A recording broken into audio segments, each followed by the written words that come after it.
Is she still carrying that ridiculous apron?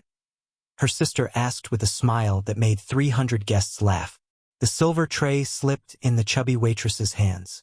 A wine glass tipped. Red wine splashed across the navy apron she had worn for 6 years. For one terrifying second, a worn paper envelope slid halfway out of the burned pocket near her hip.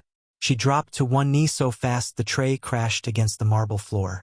Nobody noticed the envelope. Nobody except the man at the head table. Silence arrived a few seconds later, but by then he had already seen what she was trying to protect. 3 hours earlier, Emily Carter stood alone in the service hallway of the Ashford Foundation ballroom. Smoothing her hands over the same navy apron she had promised herself she would replace months ago. The fabric had faded from hundreds of washes. The pocket carried a small burn mark near the seam, the result of a kitchen accident nobody else remembered. She remembered it because she remembered everything. Every bill, every shift, every insult disguised as advice.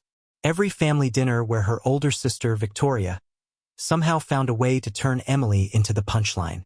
"You worry too much," the catering manager said as staff rushed around her carrying trays of champagne and crystal. Emily nodded automatically. People often mistook silence for agreement. What they never understood was that silence could be a form of observation. She tucked the envelope deeper into the pocket and looked through the ballroom doors. Workers adjusted floral arrangements worth more than her monthly rent. Politicians shook hands with donors. Reporters prepared cameras near the stage. And standing beneath a chandelier large enough to crush a car was Victoria Carter. Elegant, perfect, admired, the face of the foundation. Emily watched her sister accept compliments the way other people accepted oxygen. Effortlessly, naturally, as if she had been born believing the room belonged to her. Most people saw a successful charity executive.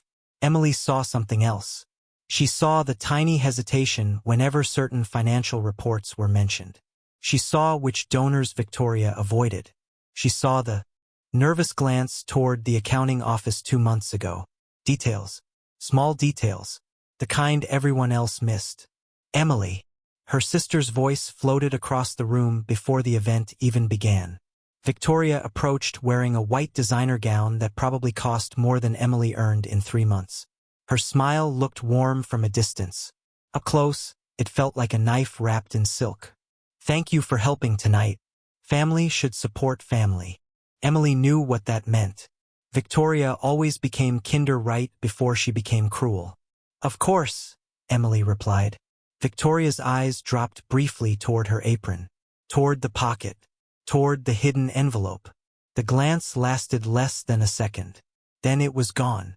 "Just try not to draw attention to yourself," Victoria said softly. "You know how people can be." Emily felt the familiar pressure settle into her chest. The old wound, the lifelong message. Be smaller, be quieter, be grateful. But instead of lowering her eyes, she looked directly at her sister. "I remember things people forget." For the first time all evening, Victoria's smile flickered. Only slightly, barely enough to notice. But Emily noticed. She always noticed. Across the ballroom, seated alone at the foundation's head table, Mafia boss Adrian Ashford looked up from a conversation he no longer seemed interested in. He wasn't watching Emily. He was watching Victoria. Because for a fraction of a second, the most composed woman in the room had looked afraid. And when Emily later dropped that silver tray, the envelope sliding from the burned apron pocket revealed a faded company logo that should not have existed anymore. The logo stayed in Adrian Ashford's mind long after the laughter returned to the ballroom. He had seen it before. Not recently. Not in any active report. The company printed on that faded corner of paper had been dissolved 26 months ago. Legally, publicly, completely. Yet the envelope in Emily Carter's apron contained something carrying its name. Across the room, Victoria had already recovered. Whatever fear had flashed across her face was gone beneath polished smiles and practiced charm. She moved from table to table, collecting praise the way some people collected jewelry. Emily moved in the opposite direction, carrying trays between guests who rarely looked directly at servers. The difference was that tonight Adrian noticed she wasn't making mistakes. Not really. Her tray stayed level. Her posture stayed steady. Her eyes kept moving, watching, measuring, remembering. That interested him more than the envelope. An hour later, the ballroom settled into dinner service. Crystal chimed softly. Silverware scraped against china. A jazz quartet played near the stage. Behind the swinging kitchen doors, industrial dishwashers roared like distant engines. Emily stood beside a stainless steel counter folding damp service towels when her old phone vibrated inside her locker. One notification, then another. She frowned. The screen was cracked across one corner, but she could still read the bank alert. Account balance unchanged. Payments still missing. Her jaw tightened. The reimbursement request she had filed 6 weeks ago should have cleared days ago. Before she could think about it further, a voice interrupted. Emily. Victoria appeared in the service corridor carrying a smile that never reached her eyes. There you are. Emily slipped the phone away. Need something? Just checking on you. Victoria leaned against the wall. Tonight is important. Important people are here. I'd hate for anyone to misunderstand things. What things? Your imagination. The word landed softly, gently, like a hand pressing down on a bruise. You always notice patterns that aren't there. Emily looked at her sister for a long moment. And you always say that right before I'm proven right. For a fraction of a second, silence stretched between them. Then Victoria laughed. Light, elegant, dangerous. Please don't embarrass yourself. She turned and walked away. Emily waited until the sound of her heels disappeared. Then she pulled the envelope from her apron pocket and checked its contents. Receipt, photocopy, handwritten note, everything still there. Except something wasn't right. The note had been moved. Less than half an inch. Barely noticeable. Unless you were someone who remembered exactly how every paper sat inside an envelope. Someone had opened it. Her pulse quickened. Out in the ballroom, Adrian watched Victoria return to the head table. He casually opened his phone beneath the tablecloth and searched the dissolved company's records. The dates appeared immediately. Dissolution filed March 14th. Final closure April 2nd. No active operations afterward. Simple, clean, finished. Yet when he glanced toward Emily again, he saw her staring at the envelope with the expression of someone realizing a locked door had been opened while she wasn't looking. He said nothing. He merely memorized the look. Later, as dessert service began, a volunteer coordinator approached Victoria carrying a clipboard. I found the duplicate key card, the woman said quietly. The one missing from the accounting office. Victoria froze for less than a second before taking the clipboard. Good, she replied. Make sure nobody asks where it was. Emily heard every word. Because 3 months ago, she had watched that same key card hanging from her sister's lanyard on a night Victoria swore she had never entered the accounting office at all. The duplicate key card should have ended the question. Instead, it created 3 more. Emily stood perfectly still behind the dessert station. A tray of miniature cheesecakes balanced against her hip, while conversations flowed around her like water around a stone. Victoria had already moved on, smiling beside donors, shaking hands, posing for photographs beneath banners celebrating transparency and community trust. Yet Emily couldn't stop hearing those words. Make sure nobody asks where it was. The coordinator had sounded nervous. Victoria had sounded prepared. There was a difference. One was surprised by a problem. The other already knew its shape. Across the ballroom, Adrian Ashford sat through a speech he wasn't listening to. His attention remained fixed on patterns. People lied with words. They revealed themselves through timing. Victoria's recovery had been too fast. The missing key card had appeared too conveniently. And Emily Carter kept reacting to details nobody else seemed to notice. That interested him. Not because he trusted her. Because he trusted inconsistencies. A waiter passed carrying coffee service. Emily's eyes followed him automatically, then narrowed. She stepped forward. Excuse me. The young waiter paused. Yeah. Emily picked up one of the receipts clipped beneath the silver coffee urn. Table 12 ordered 2 Colombian roasts. She pointed toward the ballroom. Why are there 3 cups on the tray? The waiter blinked. I don't know. That's what they handed me. Emily stared another second before letting him go. It was a tiny thing, almost stupid. 3 coffees instead of 2. But details mattered. They always had. Especially tonight. 10 minutes later she found another one. While collecting abandoned glasses near the Foundation's administrative table, she noticed a stack of event reservation cards. Most were printed in matching font. Same formatting. Same signatures. Except one. A donor authorization slip carried Victoria's approval signature. Emily had seen that signature for years. Birthday cards, tax forms, Christmas checks. This one looked right until you examined the final letter. The tail curved upward instead of down. Tiny, barely visible, but wrong. Emily slipped the card beneath her service pad before anyone noticed. Pressure settled heavily into her chest. Not panic. Recognition. The same feeling she had experienced 8 months ago when she first found the receipt. Something wasn't broken. Something had been altered. Near the stage, Victoria was speaking with a local news anchor when her phone vibrated. Emily happened to glance up at exactly the wrong moment. Or perhaps the right one. Victoria checked the screen. Her smile vanished. Not gradually. Instantly. Then she turned the phone face down so quickly it almost fell from her hand. By the time she looked up again, the smile had returned. But Emily had already seen enough. One word displayed across the notification banner. Archive. Not a contact name. Not a person. Folder. A system. Something hidden. Adrian noticed the same reaction from across the room. He wasn't close enough to read the screen, but he saw the movement, the fear, the speed. His eyes narrowed slightly. Beside him, one of his attorneys continued, discussing donor partnerships.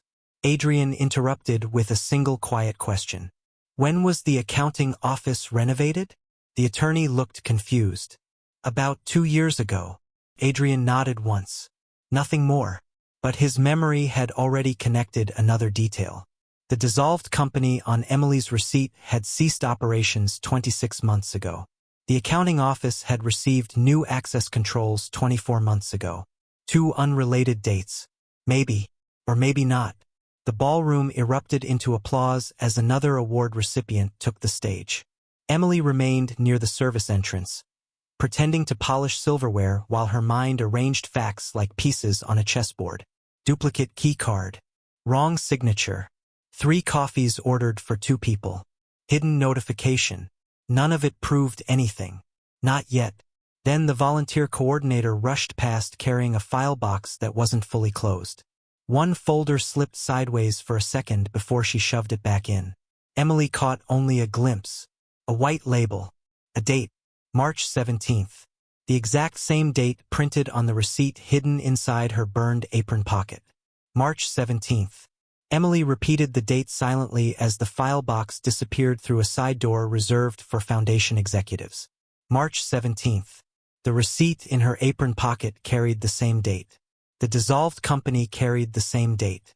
Now a locked archive file carried it too. Coincidences happened. But they rarely happened 3 times. She started toward the hallway before someone stepped into her path. Emily.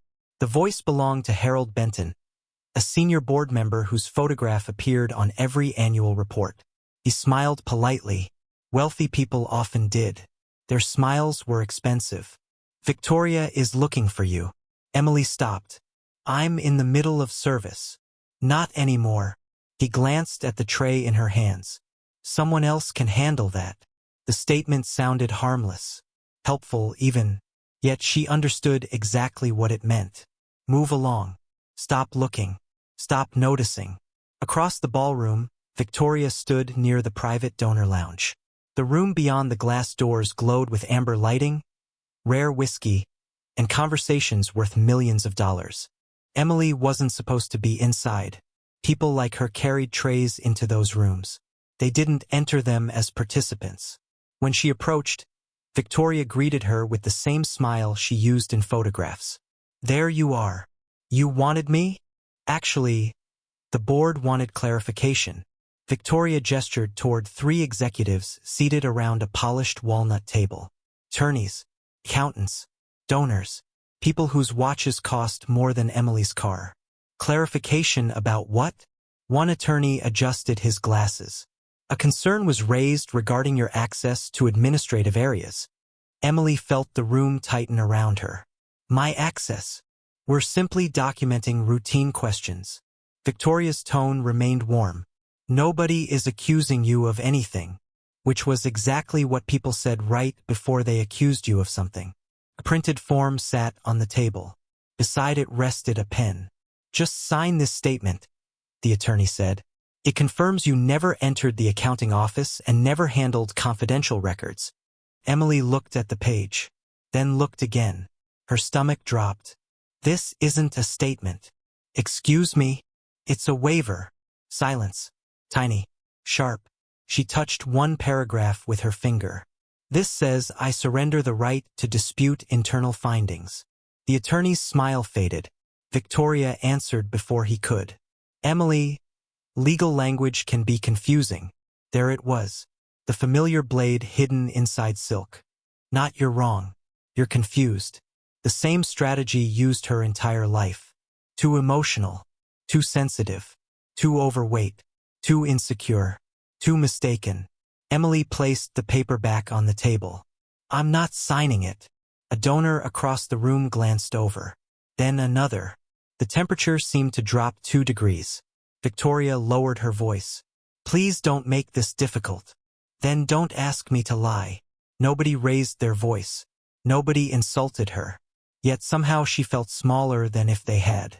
The room itself seemed designed for people with money, power, and certainty. Dark wood, leather chairs, crystal decanters. Emily stood in a stained service apron holding a tray she suddenly felt wasn't supposed to exist there. Across the ballroom, Adrian Ashford watched through the glass wall. He couldn't hear the conversation. He didn't need to.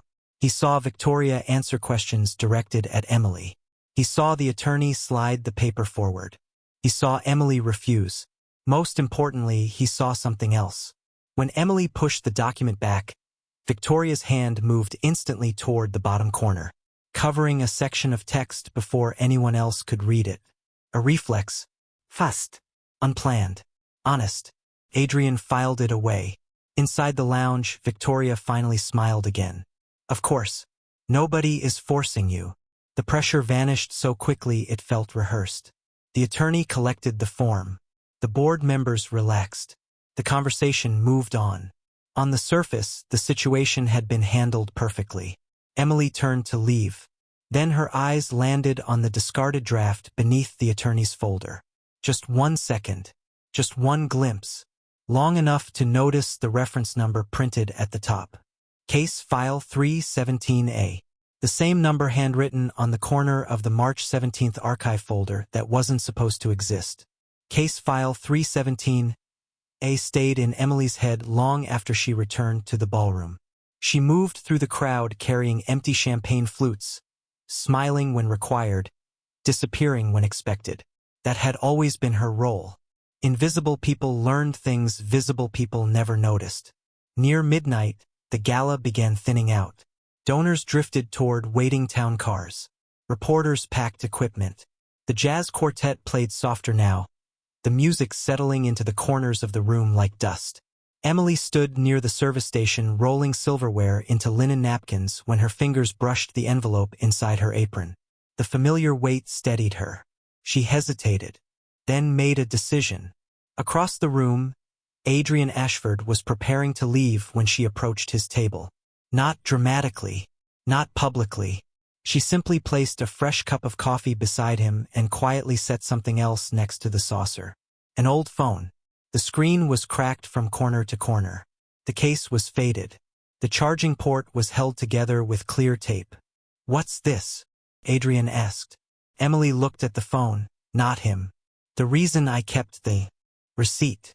He didn't touch it immediately. "Why show me?" "Because they're trying to make me sign things now." Her voice stayed level. "And because if something happens to me, somebody should know where it came from." Silence settled between them. Around them, servers cleared tables. Glassware clicked softly. Somewhere behind the kitchen doors, a dishwasher roared. Adrian finally picked up the phone. The battery was nearly dead. 1%.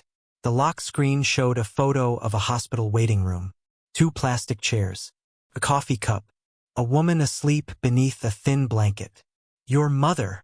Emily nodded. The night before she died. Adrian looked up briefly. Emily didn't look away. Most people lowered their eyes around powerful men. She never seemed to. Not because she was brave. Because she was tired. He unlocked the phone using the code she quietly provided. The photo gallery opened. Hundreds of images appeared. Receipts. Documents. Screenshots. Payment confirmations. Shift schedules. At first glance it looked obsessive. Then he noticed the dates. Every image connected to March 17th. Every single one. Adrian's expression didn't change, but his thumb paused over one photograph.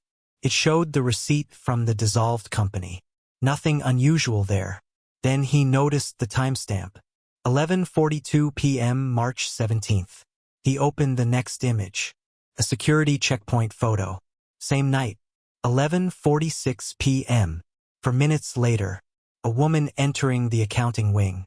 The image was blurry, the face partially hidden, but the access badge hanging from the jacket was visible. Victoria's. Adrian leaned back slightly. Not because the image proved anything. Didn't. The resolution was poor. The figure could be anyone. You took these? No. Emily pointed toward another folder. Open the audio files. There was only one. 37 seconds long. Adrian pressed play. Static filled the speaker. Footsteps. A door closing. Then 2 voices. One male. One female. The recording ended before either person said a name. Frustrating. Incomplete. Almost useless. Almost. Adrian replayed it. Then again. Emily watched him listen. Not to the words. To the pauses. The breathing. The distance. You recognize something? She said. Adrian didn't answer immediately. Across the ballroom, Victoria was speaking with Foundation attorney Mark Hollis. Laughing. Relaxed. Confident. Adrian looked from the phone to the attorney. Back to the phone. Then to the attorney again. Finally he set the device down. The male voice. Emily's pulse quickened. What about it? Adrian stared across the room. Mark Hollis has a stutter. Emily frowned. I didn't hear one. Exactly. His gaze remained fixed on the attorney. Neither did the recording. Adrian looked at the old phone for several seconds after speaking. The ballroom noise seemed farther away now. Mark Hollis was still laughing across the room, still shaking hands, still moving through conversations with the easy confidence of a man who believed he was safe. Yet the voice on the recording had no trace of the stutter that appeared whenever Mark was tired, stressed, or caught off guard. Adrian knew that because he had worked with him for 9 years. He noticed things.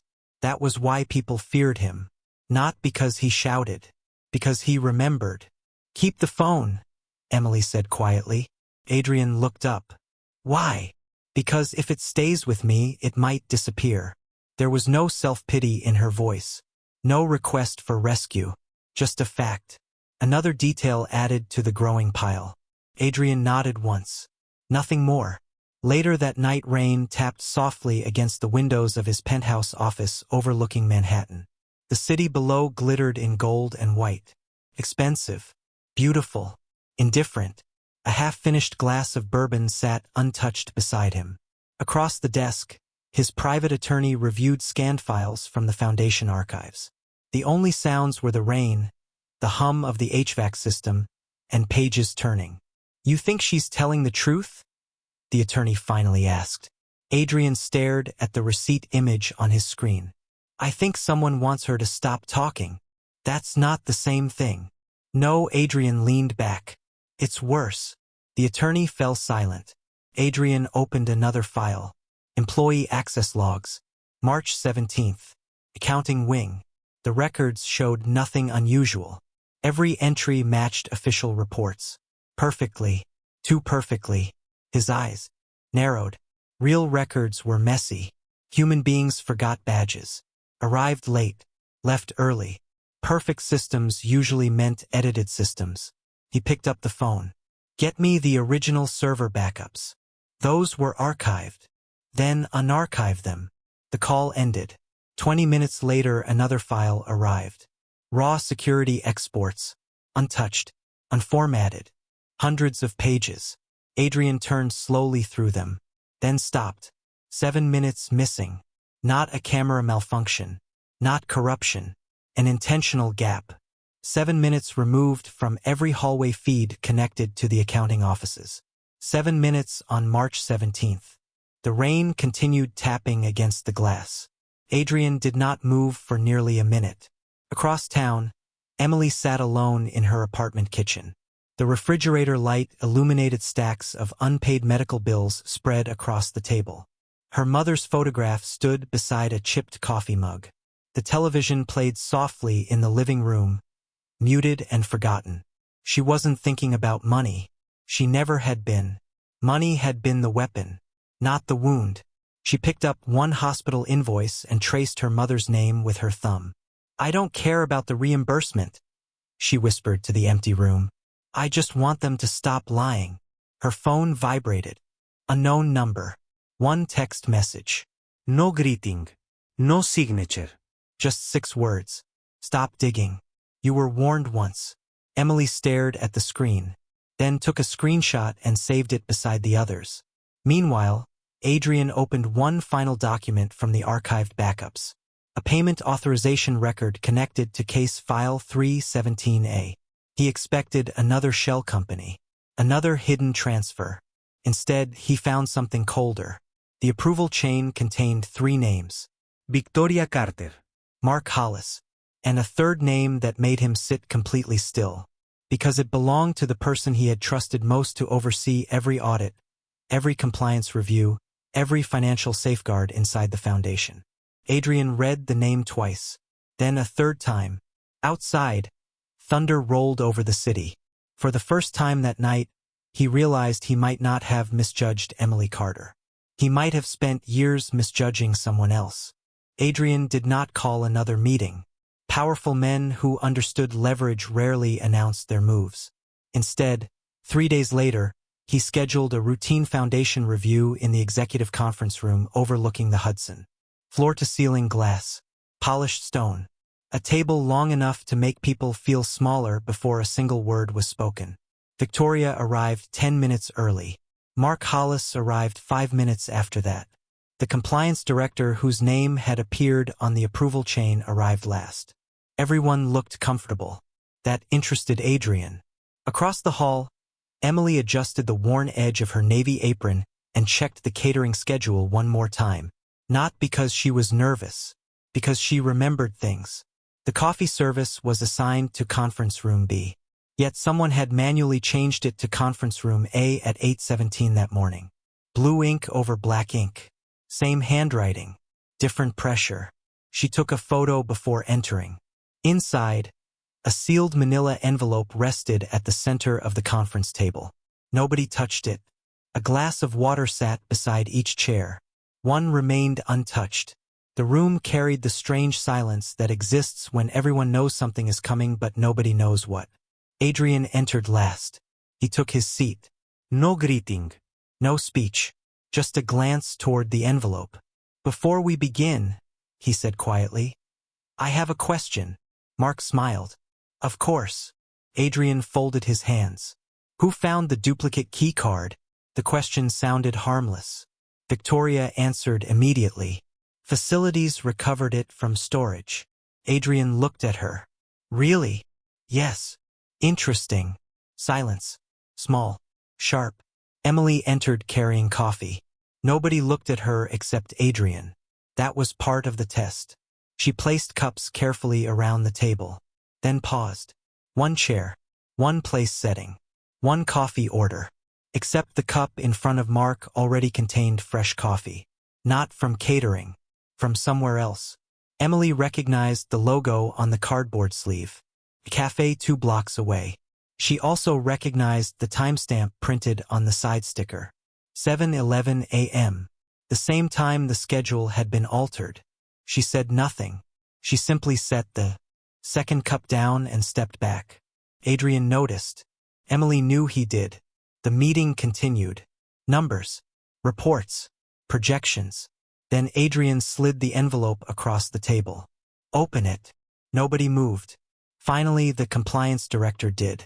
Inside was a copy of the March 17th access log. The room became very still. Tell me what you see, Adrian said. A routine report, the director replied. Nothing unusual. Adrian nodded once. Read the timestamp on entry 43. The director glanced down. 11:46 p.m. And entry 44? 11:53 p.m. Adrian leaned back. 7 minutes. Nobody spoke. Outside the window, a ferry crossed the gray river. Inside, the silence grew heavier. Victoria smiled. Barely. System glitches happen. They do. Adrian's voice remained calm. So do memory errors. He turned toward Mark. Where were you on March 17th? Mark answered immediately. Home. Too quickly. Emily felt it before she understood it. The same instinct that had kept every receipt, every screenshot, every note.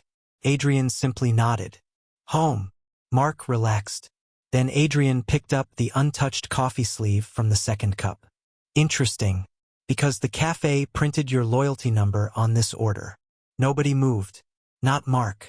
Not Victoria. Not the compliance director. Adrian placed the sleeve on the table. The order was purchased at 7:11 a.m. The same morning someone altered the catering schedule. The same morning someone accessed archived files. Mark swallowed. Tiny movement. Easy to miss. Emily did not miss it. Neither did Adrian. Across the table, Victoria finally looked toward Emily. Not with amusement. Not with pity. For the first time, she looked at her younger sister the way people look at a locked door after hearing something turn on the other side. And in that moment, she understood something that made the color drain from her face. Emily Carter was no longer standing alone. Victoria's face had lost its color, but she recovered faster than most people would have. That was how she had survived for years. Not by never making mistakes, by learning how to stand beside them and call them misunderstandings. The conference room remained silent. The coffee cups sat untouched. The Hudson moved slowly beyond the glass. Nobody seemed willing to be the first person to speak. Then Adrian did something unexpected. He stood. Not abruptly, not angrily, calmly. Move this meeting, he said. Tonight. Mark blinked. Move it where? Adrian looked directly at him. The ballroom. 20 minutes later, the foundation's main gala hall filled again. Board members returned. Senior donors returned. Attorneys returned. People who thought the evening was over found themselves sitting beneath the same chandeliers where they had applauded speeches about integrity and public trust. Emily recognized the room immediately. The same room where Victoria had called her a joke. The same room where everyone had laughed. Now the laughter was gone. A large screen glowed at the front of the hall. Adrian stood beside it. Victoria sat in the front row. Mark sat beside her.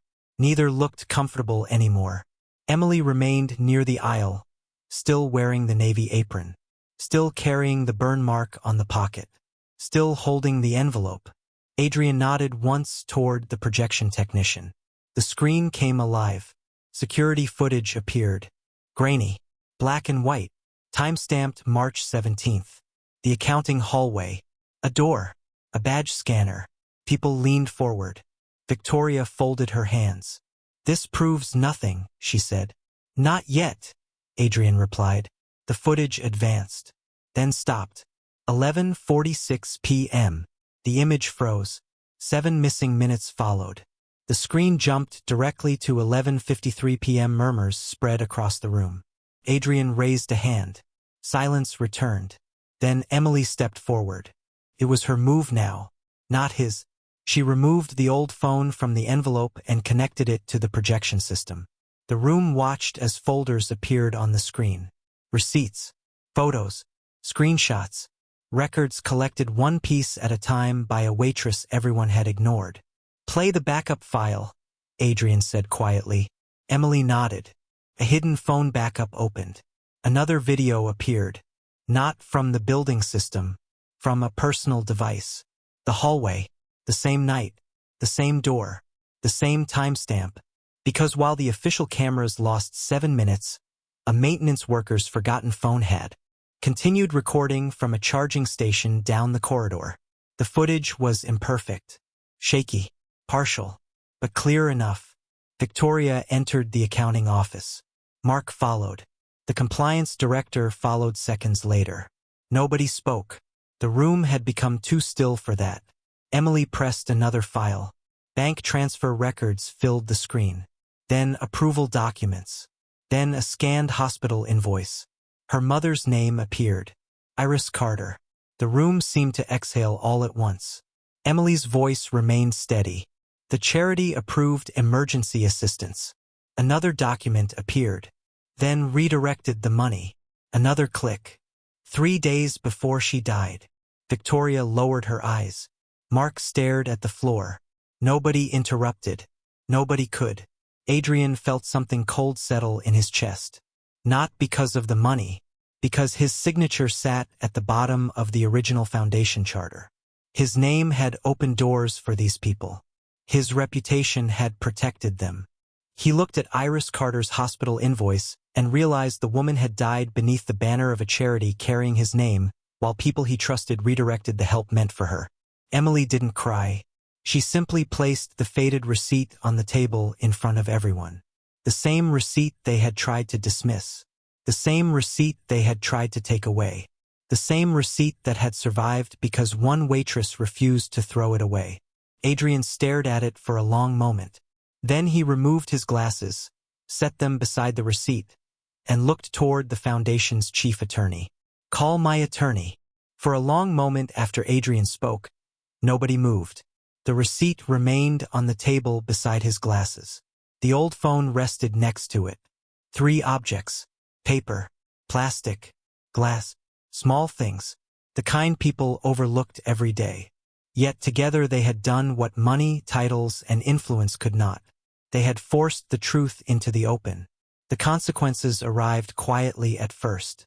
Mark Hollis resigned before sunrise. The compliance director was suspended before noon. By the end of the week, federal investigators had requested records connected to the foundation accounts. Victoria's photograph disappeared from the foundation website 48 hours later. Her office was emptied by people who never met her eyes. There were no dramatic arrests in front of cameras. No shouting. No spectacle. Just signatures, hearings, audits, and the slow collapse of a structure built on lies. Emily watched most of it from a distance. She still worked her shifts, still carried trays, still tied the same navy apron around her waist each morning. The difference was that people finally stopped speaking over her. 2 months later, the foundation board gathered again. This time the ballroom felt different. No celebration. No performance. Just accountability. Adrian stood before the room and announced a complete restructuring of the charity. Every diverted payment would be traced. Every eligible family denied assistance would be reviewed. Emergency medical grants would be placed under independent oversight. No executive would approve funds without external verification. The system that had hidden the truth would not survive the truth. Then he stepped away from the podium and did something nobody expected. He invited Emily to stand beside him. Hundreds of eyes followed her as she crossed the room. Once, those eyes had measured her weight, her clothes, her place in the room. Now they waited for her words. Adrian handed her a folder. Inside was an amended record. Her mother's case file. Corrected. Restored. Official. The assistance denial had been removed. The diverted payment documented. Responsibility assigned. Iris Carter's name no longer sat beneath a lie. Emily stared at the page for several seconds before closing the folder. She did not cry. She simply nodded once. The gesture carried more weight than applause. Later that evening, Adrian drove to the small restaurant where Emily worked. No cameras. No board members. No eternis. Just the dinner rush and the smell of coffee. He found her finishing a shift beneath fluorescent lights that buzzed softly overhead. She was wiping down a counter when he placed something on it. A shadow box. Inside, carefully preserved behind glass, rested the Old Navy apron. The burn mark remained visible near the pocket. The pocket that had hidden the receipt. The pocket everyone had ignored. A small brass plaque sat beneath it. The woman who told the truth when it was easier to stay silent. Emily looked at it for a long time. You kept the burn mark, she said. It mattered. Adrian's voice was quiet. So did the person wearing it. Silence settled between them. Not uncomfortable. Not heavy. Just honest. Nearby, a fresh pot of coffee finished brewing. Someone laughed in the kitchen. The world moved forward. Emily glanced toward the old phone she still kept in her locker, then back to the apron. For years those things had felt like evidence of failure. Proof that life had become smaller than she wanted. Now they meant something else. They meant she had been right. You know, she said softly, all I ever wanted was for someone to listen. Adrian looked at her but said nothing, because there was nothing left to add. The truth had already spoken louder than power ever could, and the woman everyone once dismissed had finally been heard.